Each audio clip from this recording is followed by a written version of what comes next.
This is the MagicWordPodcast.com.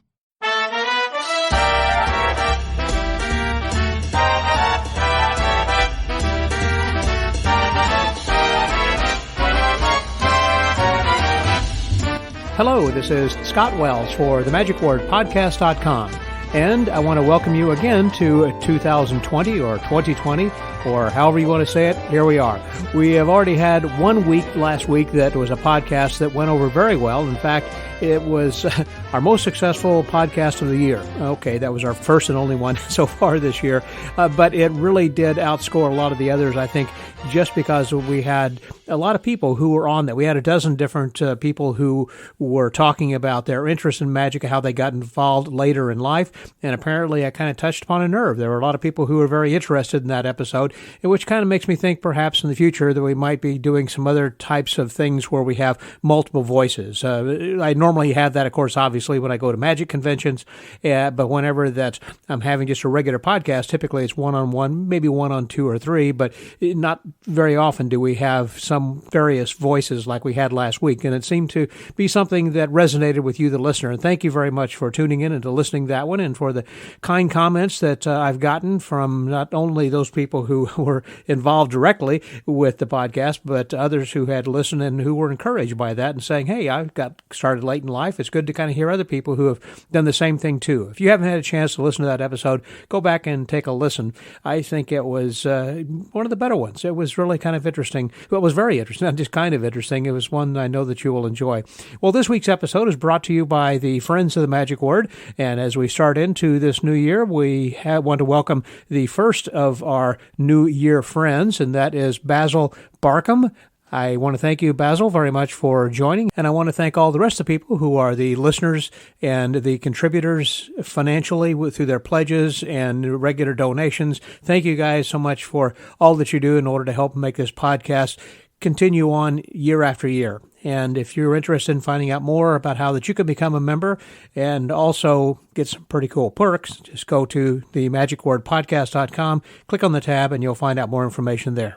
Well, this week we are going to be talking with Nathan Coe Marsh, who is a corporate entertainer. I think it's interesting about he has gone through various ways of trying to find out who he is, but once he decided the kind of character or the kind of person he is or what it is that he wanted to do, then he has made a concerted effort and a focus, like a beeline exactly to what he wants, and has been very successful in that market and continues to be then as well.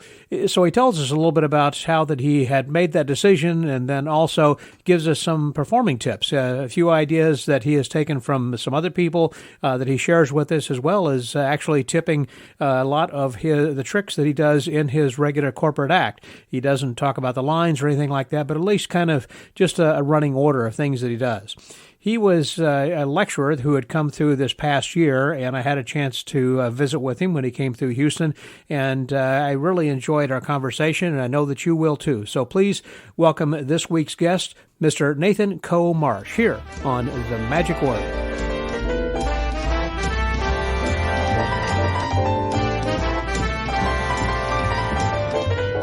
Hello, this is Scott Wells for the MagicWordPodcast.com. And today we are speaking here in Houston with a magician who has been traveling about on a lecture tour, and he's here in Houston then right now. And he has a varied background, certainly, and I know we're going to cover a lot of this here today, and working with the corporate markets, as well as having been on Penn & Teller Foolis, has done also an Armed Forces tour. What was that? Yes, right? yeah, absolutely. Yeah. And also, have you done some cruise ships? I've done a few cruises, yeah. Okay, yeah, yep. yeah. And also college circuit?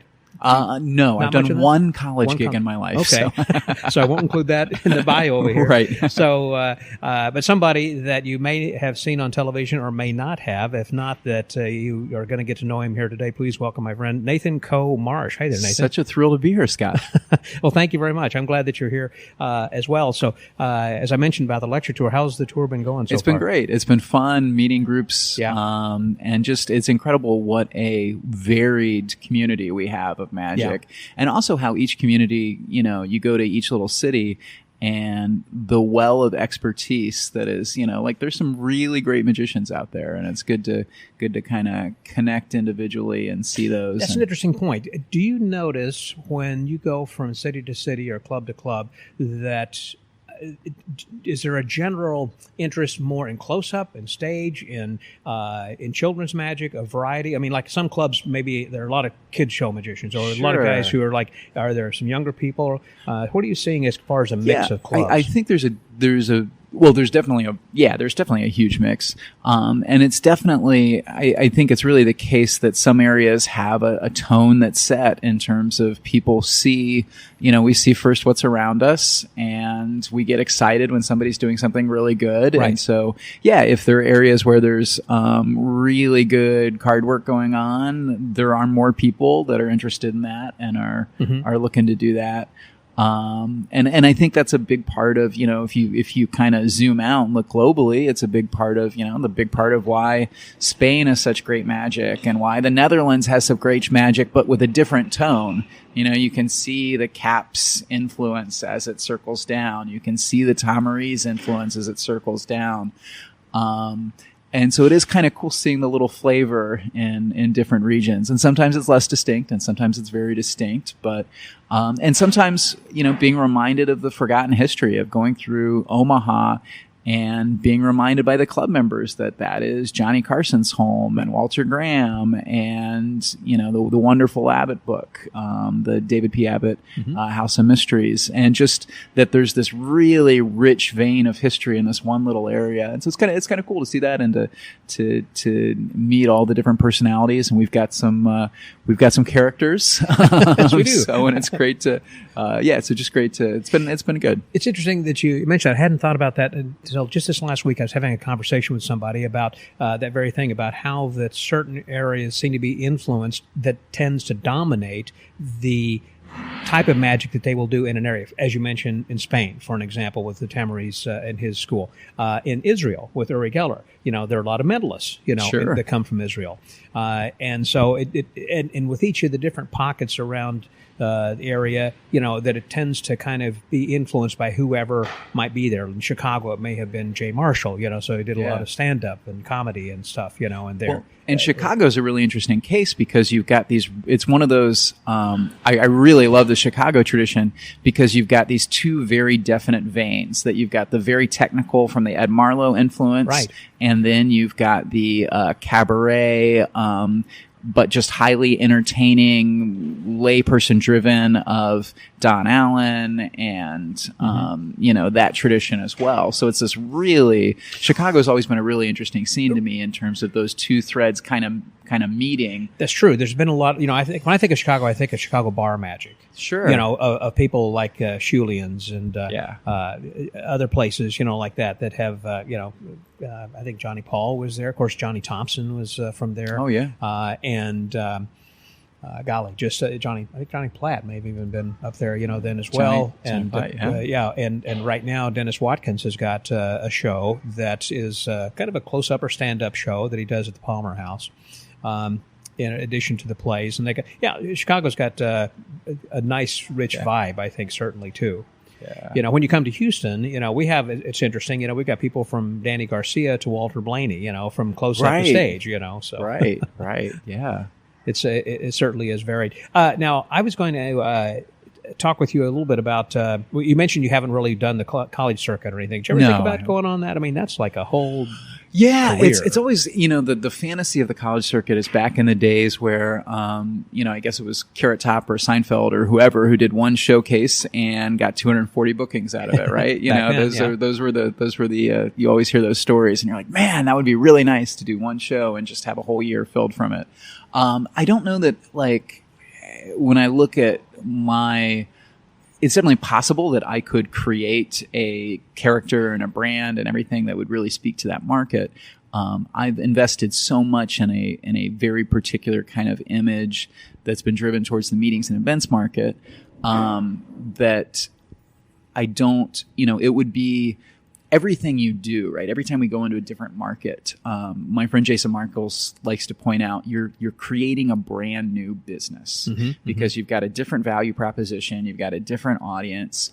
and they're looking for something very different. And so there's going to be a huge output of effort and time and resources to really build momentum in that specific market. It's very hard to cross over. It's very hard to, and not that it can't be done, but so to me, it's the college market has always seemed like something very, it's like that would have been very interesting if I had started down that road 10 years ago. It is a specialty market.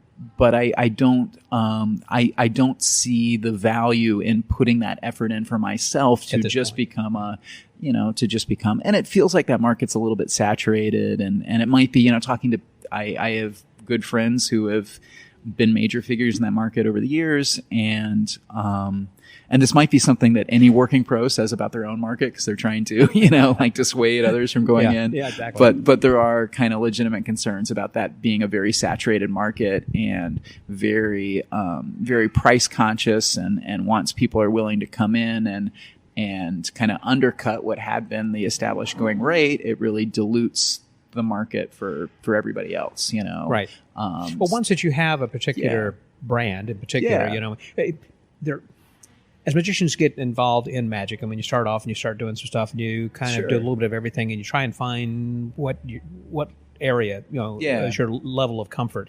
And it always bothers me. People say, well, I do it all, birthday parties and bar mitzvahs and trade shows and everything. Well, yeah, but, what is your specialty, kind of a thing.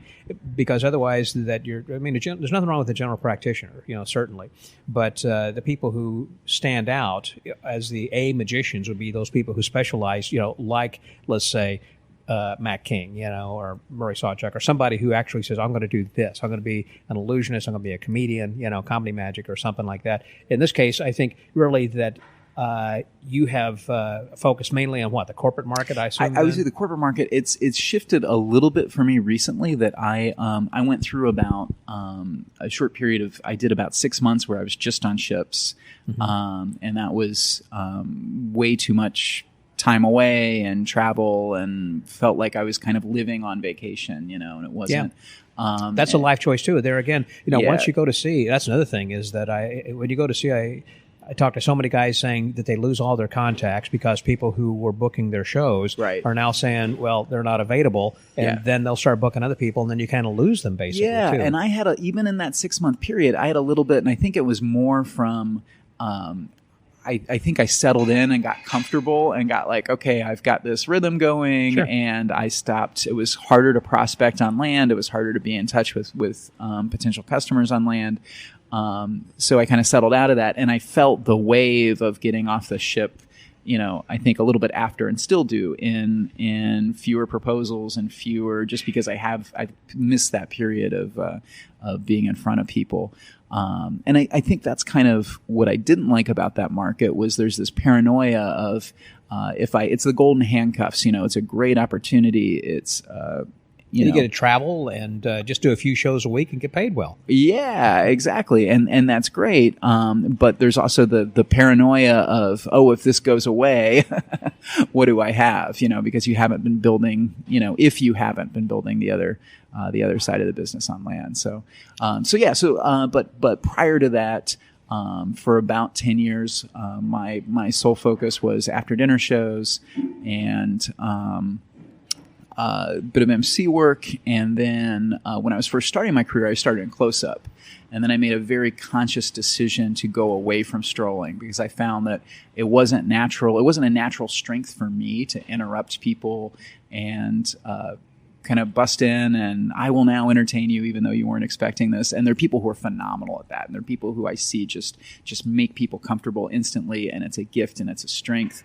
And more, I'm a believer in, instead of putting energy into trying to compensate for your weaknesses, right? Instead of being like, oh, I'm weak in this area, let me get stronger there.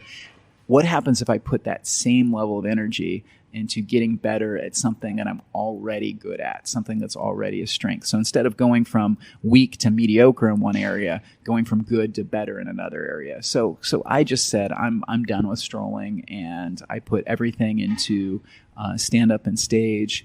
And so that's really been my market is, and I'm still in the process of figuring out, in terms of a niche from the client side, what the best fit is for me now. Like that's still an active process of exploring, but it is stand-up comedy, call it parlor platform, small stage. Like that's the venue, right? That's the and then there are different places that can be used. So, well, as far as the strolling goes, that a lot of times that is kind of something else that is offered. In other words, I'm sure that the clients will say, do you also offer a little bit of something you can do during cocktail time? Yeah, and if they do, I will. The only times I'll stroll now is when I am doing the show afterwards, and I only do it if it's something that the client. So you're not selling up. that as a separate thing. I'm you're not saying I'm pushing doing it, a stage show, and I'm not pushing it as a separate package, and that's just a business decision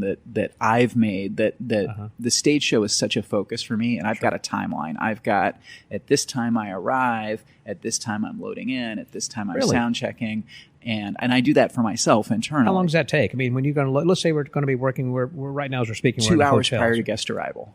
Okay, and so in your contract, you tell them I will be coming in. I need to have this. kind of thing? I don't want to. I in the contract, if they ask.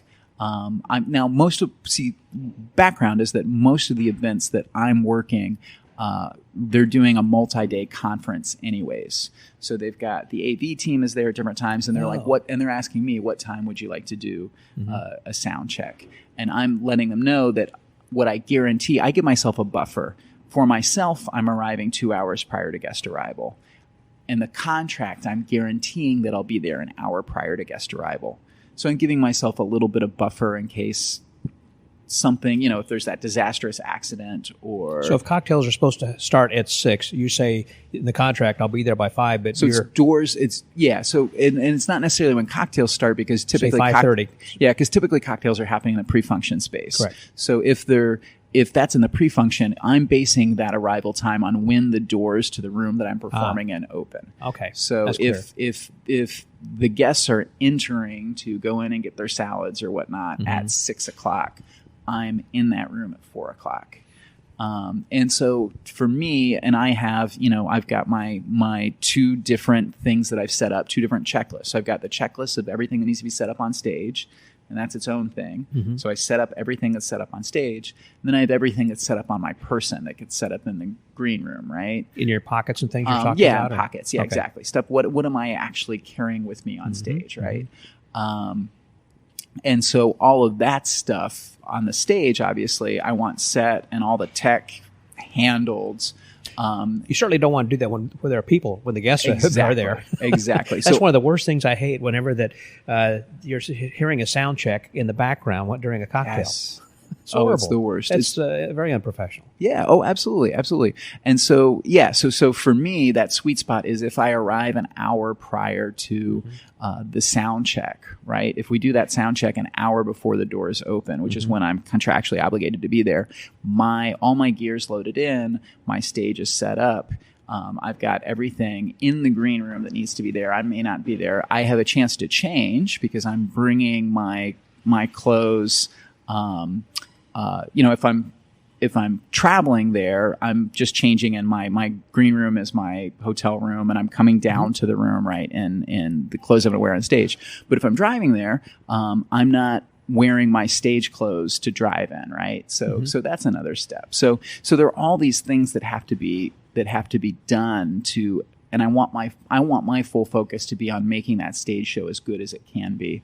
So that's why I don't introduce the idea of strolling, because now I've got to build another hour in to get all that stuff done, and then go out and mingle and take care of the strolling work. Good point. And it's great for, strolling has its place. It's great for if they like you already before you come on stage. That's half the battle. Right. 100%. They don't mind coming up on stage because, hey, he's a likable guy and he's not going to embarrass me, and we're going to have some fun. Yeah, absolutely. And so, so that's the trade-off that you make. And for me, part of it is just that I feel more at home in front of a group of, I'm one of those people that, like, if I'm alone on an elevator, that's a much more stressful experience than if I have to get up and talk in front of 1,000 people, right? So it's, so the fact that I'm more comfortable with it means I'm probably better at it. And, means that their first introduction to me isn't something that isn't my best. Right, you know? right. So whenever that you're going to be doing an evening show like that, and because you had to be there for a few hours early, and obviously you're going to be spending the night there at the hotel, at the venue. Do you come in a day before and say, look, I need to be in the night before? Oh, yeah. And you have two nights? So it's 2 nights. Yeah. So if I'm flying in, absolutely, it's 2 nights. To make sure that you're not going to be delayed due to weather or anything with the flights. Exactly. Mm-hmm.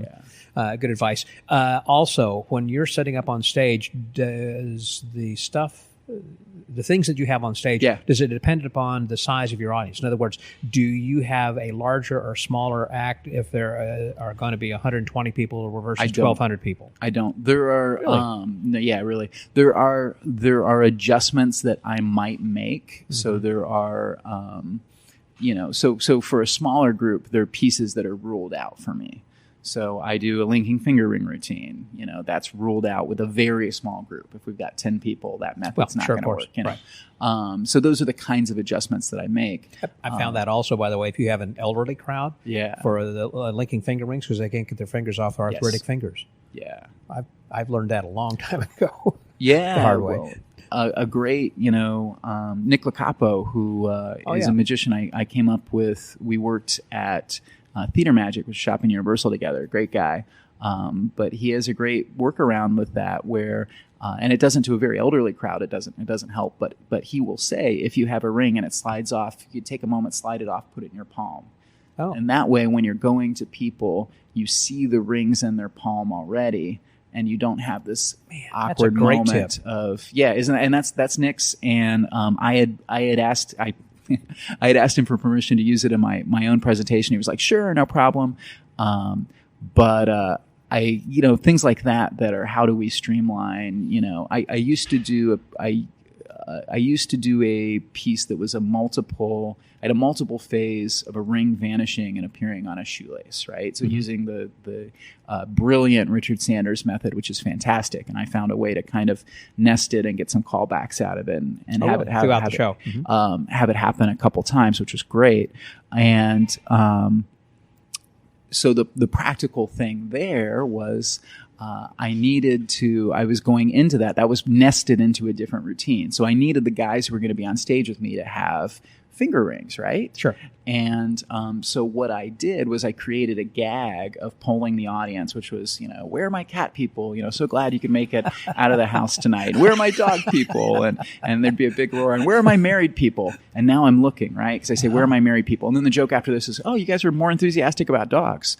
But when I see them, and I'm looking for younger married guys, because I know he's got a ring and he got it within the last 2 years. So it's very likely that it's going to slide off. And for that particular piece at the time, I was doing it, and I no longer do that. I just do the linking finger rings is the only finger ring thing I do in my show.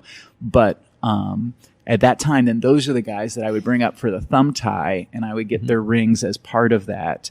But that way I knew in advance, right? So that's part of it, is like thinking, what are the awkward moments in your what are the potentially awkward moments in your show, and what can I do to set up to, like a pool player setting the shots up in advance, what can I do to make it so that those awkward moments don't happen? Right. And to streamline it, as you say, so this way that you're not waiting for a moment for them to take it off. Oh, it won't come off. Well, let me get somebody else. I mean, there might be somebody who is anxious, for an example, to give you a ring, but it takes too long. So I love that kind of an idea. And as you're saying, that's just a minor thing, but it's a big thing that can streamline things. And so this way it's less time that you're having to spend in an awkward situation. And likewise, like I move through the house while I'm doing the opening monologue for the ring, so that I'm towards the back of the house when it comes time for me to start borrowing the rings. Because what can happen is, if you're forward for the particular method and structure I'm using, I want to start with somebody in the back, because that's the ring I'm going to be switching, is that further back. And so I want him further from the stage, just as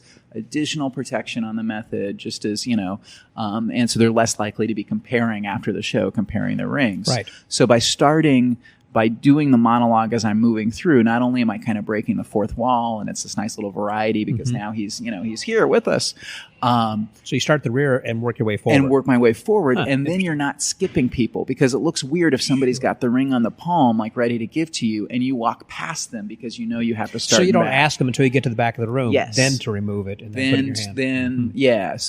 Then to do it. So little things like that are how can I dodge problems before they happen, and just because what really elevates a show, and it's all these details are not things that the audience is conscious of, but what they are conscious of is this sense of seamlessness, that nothing seems effort. And this is a goal I work towards, and I'm not there by any means. This is physician heal thyself, but you see Copperfield and any small prop, it's just there. You don't notice who handed it to him. You don't notice where he picked it up from. And when he's done with it, it's just gone. Right. And it's not a magic trick, but it is. It's one of the most magical things of that show is how absolutely seamless this thing has been worked out. And Well, there again, because he's done it so many times, just as you had your show. Yeah. That reminds me, whenever I had gone to his museum, and he and Chris Kenner were kind of going back and Yeah. forth as they were describing everything. What I found one of the real puzzles was, where did these chairs appear, from all of a sudden? And it's like, he all of a sudden you turn around, he's sitting down. Where'd that chair? Well, he's got people who's bringing these chairs, and they'll remove them then as well and carry them around. It's like, that's kind of cool. That's so cool. That's very Copperfield. Wow, Yeah. That's really cool. That's really cool. But with that, those are great ideas, and they're the fine points that really differentiate, I think, an amateur from a professional, certainly. And that's a lot of things that directors will do for people when they will say, okay, look, you Yes. need to stand in the middle of the stage, or that you need to, why are you turning around and looking for something? You should know immediately where it is, left or right, and also even trying to get volunteers. How do you go about? This is something I'm curious about, is having to do with audience selection. Yes. Trying to get the right person. I have for a long time inadvertently and been introducing my character. Like the first 8 to 10 minutes is basically just me, Yes. so that way they get to know me. Yes. And I just heard a lecture from John Armstrong, who was talking about the very thing. And it's like, I've already been doing that, but unconsciously. And he was saying, Yeah. before you actually pull the first person up, they already know something about you and they'll accept you. Yes. So Yes. that makes a lot of sense. So when you pull up that first person, you've had that 8 or 10 minutes to kind of see how people are reacting, I guess. And so you want to have someone, as opposed to, raise your hand and, Yeah, I mean, I'm looking for a couple things. So because some tricks, I'm looking for who's the most responsive. So linking finger rings, the climatic moment for me is that woman. I've got the focal point is on stage for my routine, for my linking finger routine. The magic doesn't happen while I'm walking through the house, right? Mm-hmm. It happens on stage, and she's holding the pencil in one hand, she's holding the rings in the other, and she lifts up and discovers that they're linked right in front of her face, and so you get this sponge ball, you get this big reaction. That's like sponge balls or whatever, and that's what carries it to the back of the house. So for that routine, I'm watching and I'm looking for somebody who is responding well to the magic, who seems very enthusiastic, but also who seems very relaxed and in possession of themselves, right? So who's not going to be afraid to just kind of let loose a little bit and let them see that side. What I hear you saying then really is that you are comfortable enough, you know exactly what you're doing, and that you're not focused on what's my next trick, or because you know what you're going to say, because you've done the show, you're professional, know what you're doing, that you're paying more attention to the audience and how they're reacting, so this way you can get the right volunteer. There was a great line that Michael Close quoted in one of the workers' books from Wendy Carlos Williams, who was a synthesizer composer, which was that for every element you can control, you must control. And there's so many, when you ask about the different shows and stuff, for me, just my act has been so much work and continues to be so much. I continue to experiment with new material in venues where it's appropriate, right? Yeah. Continues to be so much work, but that's the thing that I've got on lockdown. So now it's more about learning how to make that play to a more intimate room or a bigger room, rather than let me have a completely different show for these different environments, because there are so many elements that go into it, right? There's you've got this. But there are some basic things in your show that, Sure. that don't vary from show to show because that's you. And then I assume there's some Right. other things you change out. Or not.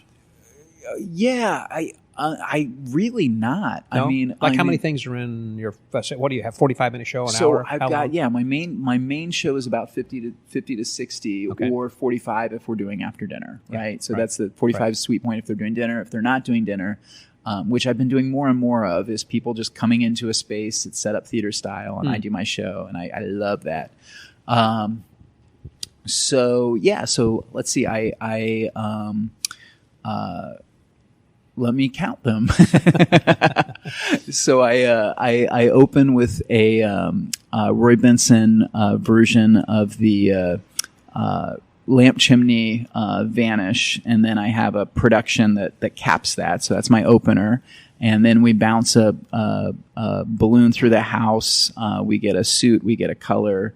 We get a color, we get a suit, we get a playing card, deck of cards is tossed in the air, the card they've named, I catch at my fingertips, and then that card is in the balloon that they've been bouncing around, right? Mm-hmm. So that's 2. And then I actually go a little earlier than I would like into a audience participation piece.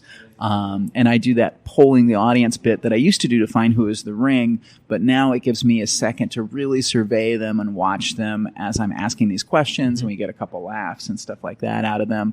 And then I do a long piece with 2 people on stage, and the first thing that involves audience interaction involves 2 people, so they're more comfortable. Okay, because I'm sure, not just yeah. bringing you One, up right. and it's you alone on stage Right, with there me, are 2. right? Right. And so we do a thumb tie that goes into a bill and fruit.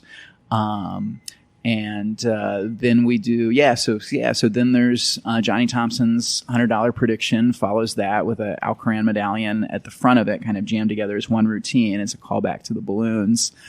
Pegasus Page, linking finger ring, and egg and silk. So that's 5 or 6 items. I think that's about 7. 7, things. yeah, and that's 55 minutes. So, Yep, yeah. that's right. Because I remember talking one time with Fielding West, and he said, "What's in your show?" And I said, "I've got this and this." He said, "Yeah," and then I got this and this. Yeah. And after a while, it's like, "How long is your show?" Right. He said, "I do like Right. 4 or 5," and he said, "In an hour," and you've got like 15. Yeah, and God bless people who can do that. I've just been watching Gazzo's Penguin Live Act, which I'm reviewing for Genie, and it's phenomenal. And he's spending 20. I think I counted. It's 26 minutes before the first moment of magic happens, Really? and it's great. I mean, it Mostly is comedy? It's personality driven. He's got a great bit with these cookies, and but it's just him delivering lines and the audience loving him for 25 minutes and being shocked by him and wanting to see how far over the line he'll go for 25 minutes, and he then some does. magic happens. And he does. Yeah, he does. But I think they feel safe with him. Like, he's a really interesting performer that I think it's the kind of, that's a really dangerous act to do. It's a really difficult act to do. But it's about them feeling that there's this warm, loving center at the heart of the man. And if they don't feel that act doesn't work. And it's interesting because you watch him and you can see the moments when he can feel that they might drift away, and he starts to. So there's a little girl up there that he's delivering these lines to. Right. And if he sees it's not working, then he... And it's not even that he sees it's not working, but it's that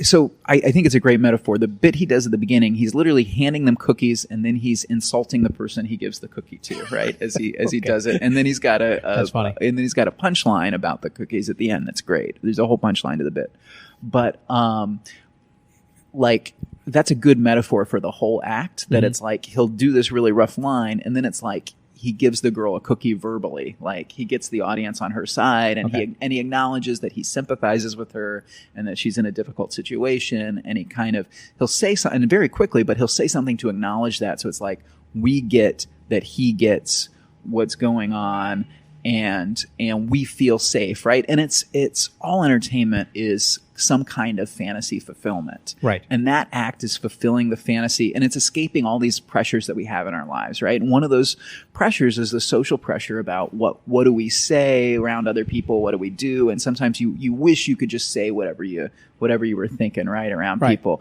And Gazzo is the living fulfillment of that fantasy, right? And that's the appeal of the act. Well, that leads me to something about what kind of empathy do you feel the audience has for you? In other words, do you kind of cross that fourth wall by letting them see who Nathan Comarsh is personally? I mean, do you? I try my best to, and I'm trying to as more opposed and more. to just doing a magic trick. Yeah, you try to let them into your world. I try to do that more and more. And what I've found lately is like I try to catch myself. There's this very kind of Jim Carrey-ish dynamic to my character that I can be very high energy. I can be very kind of. It's hard to describe, but there's this like Jim Carrey thing going on with the character. And what I found lately is that used to get me a lot of laughs, and so I would kind of mine that tunnel, right? Okay. And what I found more and more is that I think the show is stronger when I catch myself saying or doing something that isn't me. Mm-hmm. Like I try to like if there's a voice that's like, no, that's not how you talk, man. Like just catching yourself in that moment, and the more I can just talk to them, you know, right. The more powerful it's become, and that's an evolving process for me. Do you try to keep? Obviously, you try to keep that fresh, but I mean, yeah. Is that something that is the same in every show? That you kind of have you try to have the same moment?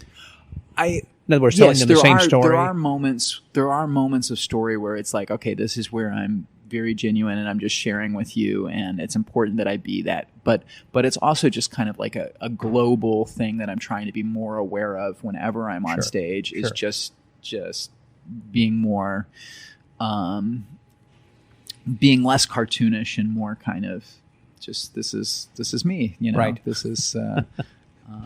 Yeah, I forget who said it. It was some 18th century writer or another. But it was if somebody wrote a book that was called The Contents of My Heart Laid Bare, and the book was true to the title, it would be a bestseller. Any one of us, if any one of us was just, and I haven't, you know, obviously I'm in environments where I'm representing other people's brands. I'm representing, so I'm not advocating that necessarily on stage.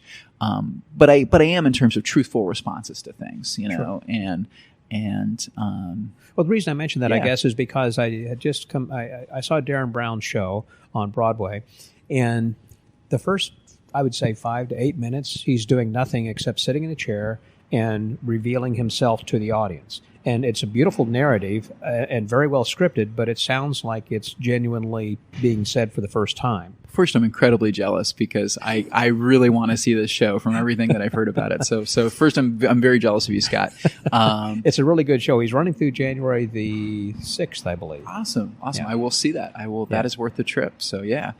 I think for me, and Darren maybe he's not different in the United States because he's introducing himself. He's not same level, you know, he's introducing himself to American audiences. Because he told me that this is kind of like the best of, you know, because I asked if he had done the same show in London, like in the West Side. He said bits of it. He said, I've done this and this. And he said, this is really kind of the best of stuff I've done. So really launch that's why this is a good in this show. Market. Yeah. It's interesting to watch people at that level because their success is not an accident. Mm-hmm. And what Darren's doing is really fascinating to watch because he's really established in this one geographic market. Right. And now he's saying, let me launch myself. So we get to kind of watch from the outside. So how's he launching himself in this new market? And that's really interesting too. I think for me, what I was about to say, I'm a big advocate of the really emotionally connective thing and the really honest laying yourself bare thing happening at the very end of the show. Mm-hmm, mm-hmm. That to me, the structure that I base my shows on is focus, rapport, climax, and then emotional connection. So that last moment, and we're in a different environment than Darren is because People have been, auctioning off their children to afford the ticket, right? And they're very excited about seeing this, and they're coming out to a formal theater to see somebody who is extraordinary in an environment where everything about the environment subconsciously says, this is worth my time and attention. Right. So the first phase of that show, the focus phase, is a little bit different for Darren in that environment, right? Mm-hmm. For us, if I'm working a corporate event, these are people who are there not because they want to be there. They're there because they have to be there. And maybe it's that's a good point. Maybe it's 8 a.m. Maybe they've been, out drinking the night before. They're from a different time zone. If they're salespeople, maybe there's something else that they feel like they're being taken out of the field and maybe losing money to come to this stupid event, right? Right. And so for us, earning their focus literally means getting their eyes to move from the phone in their lap up to the stage, right? That's a big challenge. You got to get them to look down from there into there. And one of the reasons for my opener is that if so it's the visible vanish of a silk, and then a couple seconds later a shot glass appears, right? Mm-hmm. And so if you do this with the right production support on stage, so if you have live video magnification and they see that silk vanish, what happens is those people who are watching go, right. And the people who are looking at their phones, so what did I miss? What did I miss? And they look up, and then a couple seconds later, this thing appears out of nowhere, and now you've got them. That's right? A very good point. But so we're in. So I think that's. I can't speak to it authoritatively because I haven't seen the show. And I also, with people like Darren, I also operate on the assumption that if I don't think they're doing something well, or if there's something I see wrong with it, part of it might be that I'm just not experienced and smart enough to understand the reasons why they're right. So I come to people like that with a great deal of humility when I'm thinking about their shows and what they're doing. Right. But yeah, we're in a very different environment, and so I do think that personal revelation is important. But the problem is, performers can sometimes be very self-indulgent and think that the audience cares about learning about them before we really do care about learning about you. Once you've earned my attention, once I'm like, okay, this guy deserves me to spend 45 minutes of my life watching him, 45 minutes that at my deathbed I won't have back, right? Yeah. Once they're there, now they want to see what's behind the mask, and now they want to get to know you and all of that. But before they care about you, they don't. I hadn't thought about the reasons behind that, but I've got a gypsy thread that I do at the end that talks about my life and growing up and meeting my wife and marrying and children, grandchildren, my wife's death, and different things, that happen in my life, so that people have an emotional tie to me then at the end, and then I'll say, good night. Yeah. And so, I don't leave them on such a negative note, but it's something in which that, afterwards that people will come up and then they feel that they can talk with you, say, man, it's a great show. And that, and they feel that they can talk to me because I've personalized myself, I guess. And I hadn't thought about why I did that, but that's exactly the reason. And I like what you said about the 3 points of that. First of all, what'd you say, engage and rapport? For me, it's first is focus. I earn their focus. Yeah. Then I develop rapport with them. I build a relationship, and we also mold them. There's a difference between a bunch of people sitting in a room and an audience. Mm-hmm. So we get them laughing together, goofing off. The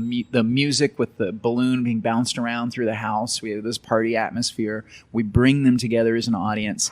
Then we deliver that amazing thing that they're going to be talking about for the next couple of weeks, the linking finger rings, right? If we're going to compress my act down to its most essential elements. And then at the end, we have this moment of emotional connection. And mine's not as resonant as yours, but I have I do a silk in egg that is about that. I'll put it this way. It's about the way that we that impossible things are around us all the time, and we take them for granted. Mm-hmm. And so it's a connecting. It's not as personalized as emotional, but it's the most emotionally evocative thing I have in my commercial show. Gotcha. But that's the place for that. And it's kind of like, I think about it, it's Judy Garland sitting on the stool at the end of the night. And exactly. You feel like she's singing just to you. Good analogy. Very good. Taking this in a completely different direction, I was going to ask you then also about working with Penn and Teller. And that you mentioned Mike Close a little bit earlier, of course. Yeah. And back then, of course, that's when Johnny Thompson was still alive and with us back then. Did they contact you, or how did that come about? I reached out to them, and first let me say, you're talking about 4 of my biggest heroes on the planet. Yeah. And just the idea, forget any of the business value or anything else, just the treasure of being able to work with those 4 in some capacity is something that really means a lot, and that I'll carry with me the rest of my life. And that's one of the big gifts that we have in magic, is that the people we grew up idolizing at such a small community that we end up getting to work with them. And it's like, oh, that's so awesome. I reached out to them, and I was very deliberate in my process. So when I first heard the idea for the show, I thought it was going to be awful. Like, I hated the idea. When I just heard, like, people are going to go on, they're going to try the full Penn and Teller, and Penn and Teller are going to tell them how to do it. Right. I thought, oh, man, this is going to be... And it wasn't that it was going to be exposing as much as... And there's a little bit of this to the show. There's a little bit of this dimension. It's that it's reducing the experience of magic and making the role of the audience to bust the magician. Oh, and there is some of, like, I do have those concerns about the... But isn't that what every audience does? In other words, people come with a natural curiosity and knowing that it's a puzzle. Yeah. I mean, sure, there are some people who believe in real magic, but I mean, for the most part, people are real sentient human beings and realize that this is trickery, and they want to know the secret. Yeah, and of course. But I think there's a difference between that and defining, saying, let me put it this way. I had and then I'm going to tell you why this show is so great. Okay. So I don't want to sound like I think it's been personally huge for me. It's been great for magic. It's been amazing. And we'll talk about all of those reasons. But just to frame what the concern is, I had a little girl come up to me at a meet and greet at a public show in Orlando. And she was there because she was a Penn and Teller fan, and her parents had mentioned that, like, she saw you on there and she loved it. And she said something like, and I forget the exact quote, but it was something like, well, we weren't smart enough to and so you fooled us. And I was like, whoa, stop right there. And so you're right. Of course, an audience is trying to figure out what a trick is. But I think there's a difference between that and saying that's what it is supposed to be, like saying for magic, like, this is what the experience is, this is this puzzle, I want you to find it out, versus here's this amazing thing, let me share it with you. And let's move past, let me, and not about a battle of wills, and not about a suggestion of who's smart and who's not, but so that's my one little hesitation about it. Now, the reality is it's brought us incredible great magic, put it on a major platform, and it would not exist without the hook. So this is me just being like, man, wouldn't it be nice if this was different? But it's this amazing, great thing, right? And one of the reasons it's great is, it came right on the heels of some TV magic that kind of pushed, started to do editing and camera tricks and Confederates, and then got really inartful with it, like just got really lazy and that's not really blame. I mean, maybe there were intense production schedules and blah, blah, blah. There are all kinds of reasons that people can give, but it became very transparent to anybody who's intelligent. It's like, oh, they're in on this. And so the genius of the format, number one, anything that gets TV magic on TV and puts it in a really positive light is great for all of us. It needs to be celebrated by all of us. But what was really genius about the format is by having two people whose reputations are invested in busting the performer, there aren't Confederates, there aren't editing tricks, there aren't, although you still, I say that and then I read the YouTube comments and I'm like, you idiot. No, she wasn't in on this because, but, so that message doesn't get through to everybody, but I think it gets through it allows people to enjoy magic on TV as magic and give the credit where it belongs. And that's worth celebrating. So my story with them, I saw all of these things. I saw that it was a national TV platform that was accessible to a performer of my level, and that more importantly, unlike sort of talent contest shows, I could tell that they really cared about putting the performer forward in the right light. So there's a real challenge to, there's a whole process behind making it down the line to actually getting hired, to being filmed, and then to actually making air. Because one of the important things, and I've seen people make mistakes on the shoot itself because they didn't realize this. One thing to realize is even when you're hired to perform and go shoot, that doesn't mean that your segment's going to make air. I've heard that. I thought they all made it, but I talked to people who said no. And mathematically, I believe that's the case, that I believe that they hire around, I don't know, I'm not going to give exact numbers, but around 50 acts, and they can air something like 40 or something like that. Sure. So there's a given percentage that if they hired, Matt King and Max Maven and David Copperfield and Darren Brown and, name your very favorite people, one of those acts wouldn't make TV, right? Just mathematically, one of those would have to be cut. So that's something. I just heard that recently, like that Harrison Greenbaum had performed, and apparently he had some line that CW said, "We're not going to let this air."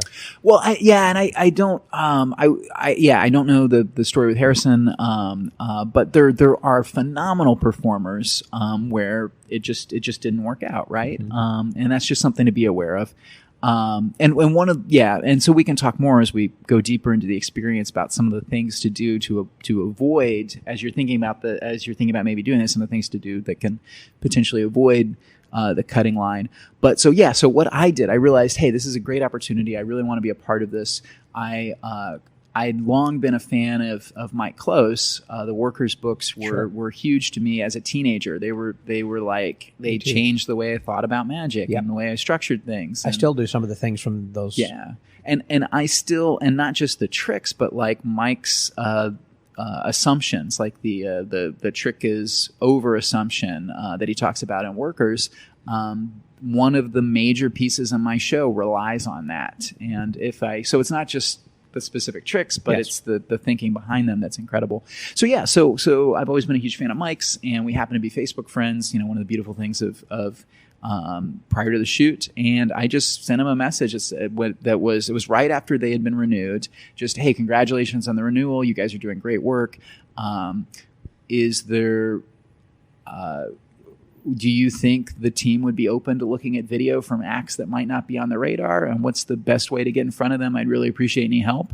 And he said, sure, here's the email address.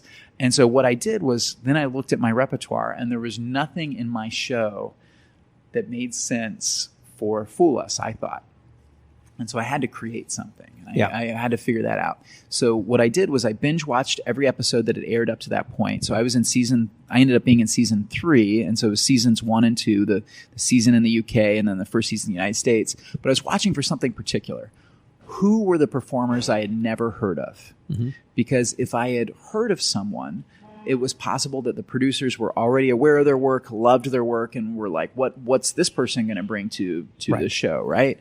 But if I hadn't heard of them, there was probably something about the material itself that could tell me what the producers were looking for.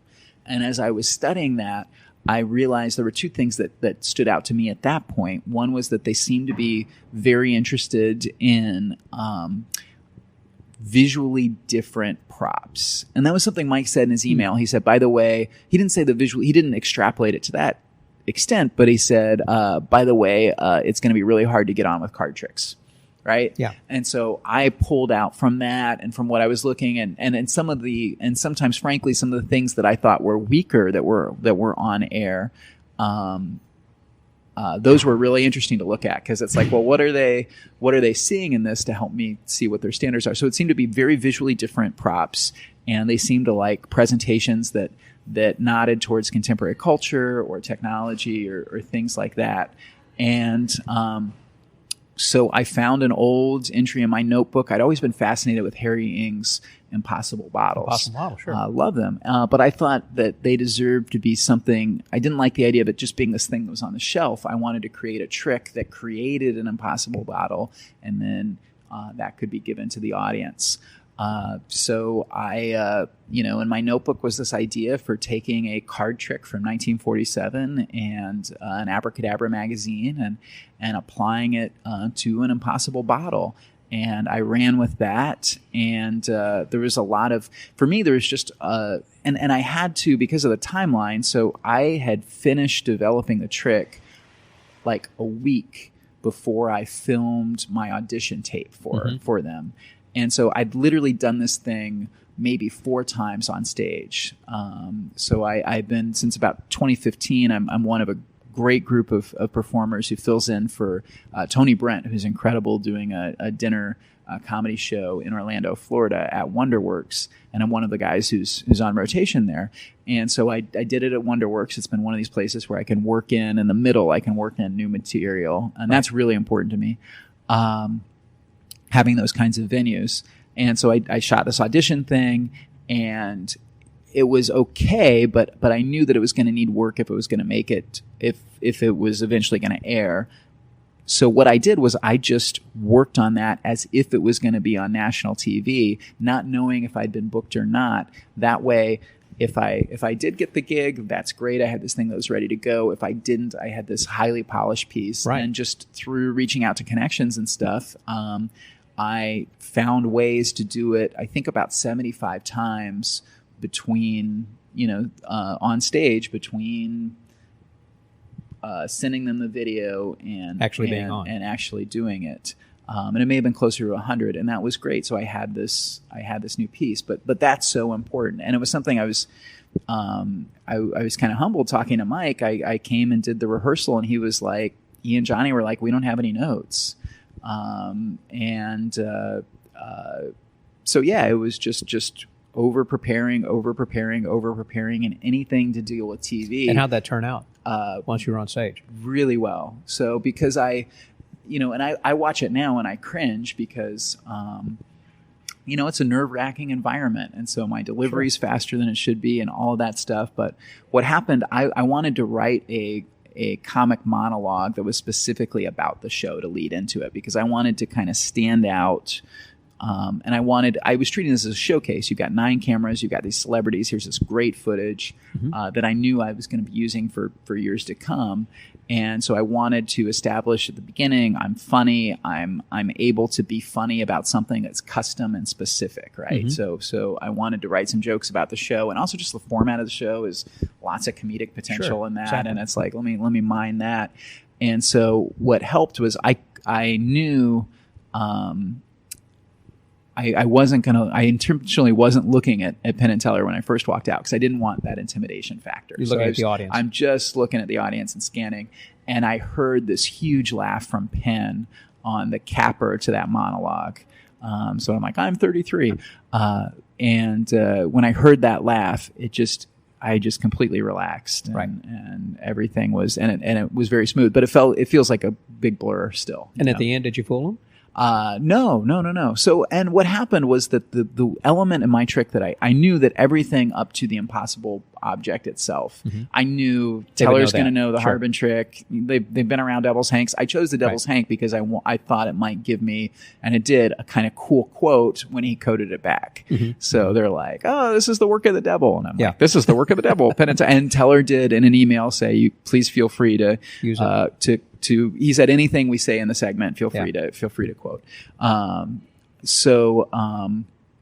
And I felt like that was the one element that could. So I was talking to Mike during the rehearsal, and I was like, so do you think that, just so I know what to say, because to back up with not making air, one of the reasons people haven't in the past is they want a really positive, uplifting, clean ending to the segment. They want, man, that was amazing, but it didn't fool Penn and Teller, but it was so great, give it up for, or man, that was amazing, and they fooled Penn and Teller. They want a clean ending. And when people argue too much or are really ego invested in getting the trophy, and there have been cases like this where there was a great segment and then the person just refused to, no, I fooled you. No, you didn't. Back up. And they can't use that. Right. No. And so I knew that going in. And so I said to Mike, look, I just want to know, do you guys think that the preparation of the jar should be considered as part of the fooling? And he said, I really need to talk to Johnny about that. Let's get back to you. And their schedule is so insane. Mike and when Johnny was with us, Johnny's schedule on the show, there's so much coming at them that email just never went out. So I just never heard back from them. So I'm standing there on stage and Penn's shaking the jar and he's like, well, we have no idea how you did this, but we sure hope you can buy one of these. And I make impossible objects myself, but you can, of course, buy them. And so I had this choice to make of, did I want to try to like litigate this little detail and try and argue my way to the FU and potentially not give them a segment they can use? And do I want to make it all about this kind of little issue, right? And in the same point, do I want to highlight that you can buy them, which I kind of don't want my lay audiences to know. So I just swallowed my pride and just said, they've got me completely 100%. Yeah. Thank you guys so much. Really appreciate the opportunity. Right. And now I've got a video on my YouTube channel with 1.4 million views. Wow. And that's nothing compared to, people who really had segments that performed incredibly well. But it's something I sure didn't have before, and I'm grateful I did. Wow. So, yeah. Well, that's great. Well, listen, I appreciate that. That was a lot of good detail and interesting information for people who might be interested, in trying to go forth on the show as well.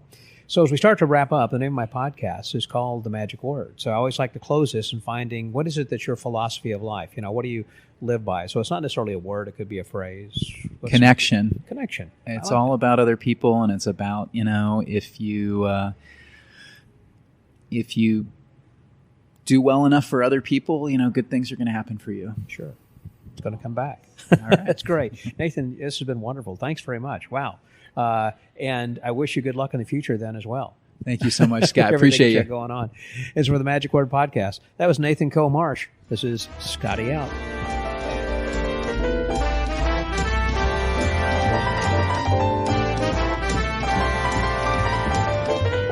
Man, I don't know about you, but that was some pretty good stuff there. Thanks very much, Nathan. I really enjoyed our conversation and also the stuff you shared. That was some pretty inside baseball, secret stuff there. So thank you, and I hope you listeners have paid close attention to that then as well. Well, next week I'm going to be heading out to Las Vegas for the Society of American Magicians annual convention.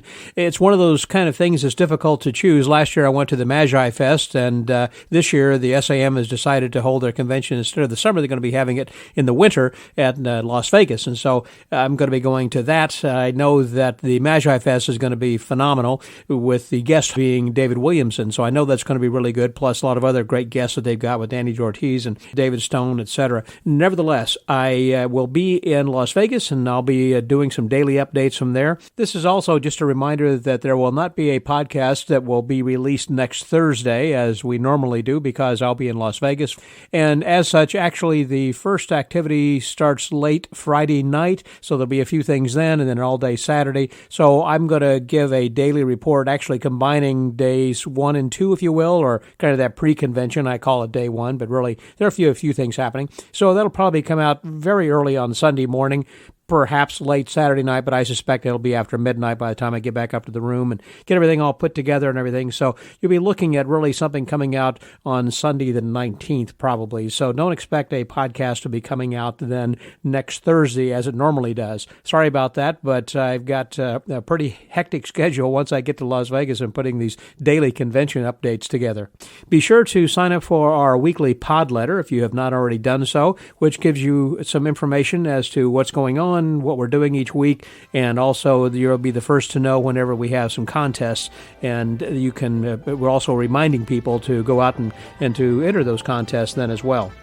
So I think it's about time to wrap up here and get ready to head to Vegas here pretty soon, I guess. So until next week, stay well, get booked, and remember to do good things for other people, and good things will come your way. This is Scotty out.